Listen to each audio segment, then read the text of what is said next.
എന്റെ മകളുടെ വിവാഹം നടക്കുമ്പോൾ, ചെറുപ്പക്കാരെ, സ്വന്തം വിവാഹം നടക്കുമ്പോൾ എന്റെ പ്രിയപ്പെട്ട നബി സല്ലല്ലാഹു അലൈഹി വസല്ലം തങ്ങൾക്ക് ഇഷ്ടപ്പെട്ട സദസ്സായിരിക്കണം.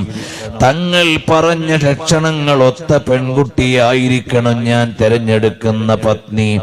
നബി സല്ലല്ലാഹു അലൈഹി വസല്ലം തങ്ങൾ പഠിപ്പിച്ച മൂല്യങ്ങളെ ലംഘിക്കുന്ന വിവാഹ പരിപാടി വേണ്ട. ഇന്ന് ഈ സമുദായത്തിന്റെ ചെറുപ്പക്കാര് പണത്തിന്റെ പളപളപ്പിലും ആചാരത്തിന്റെ ജാടയിലും നടത്തുന്ന തോന്നിവാസങ്ങൾ സോഷ്യൽ മീഡിയയിൽ മറ്റു മതവിഭാഗങ്ങളെ കൊണ്ട് പോലും ഇസ്ലാമിനെ തെറ്റിദ്ധരിപ്പിക്കുന്നില്ലേ? ആ നടപടികളിൽ നിന്ന് മുഴുവനും വിട്ടുനിൽക്കണേ. വളരെ ലളിത മനോഹരമായി നടത്താൻ പറഞ്ഞ കല്യാണമെന്ന് മഞ്ഞ കല്യാണവും ചുവന്ന കല്യാണവും കറുത്ത കല്യാണവും ജാടക്കല്യാണവും പറഞ്ഞ് ഏതെല്ലാം മൂല്യങ്ങളെയാണ്, ഏതെല്ലാം ദൂർത്തുകളാണ് വലിച്ചു വെച്ചത്.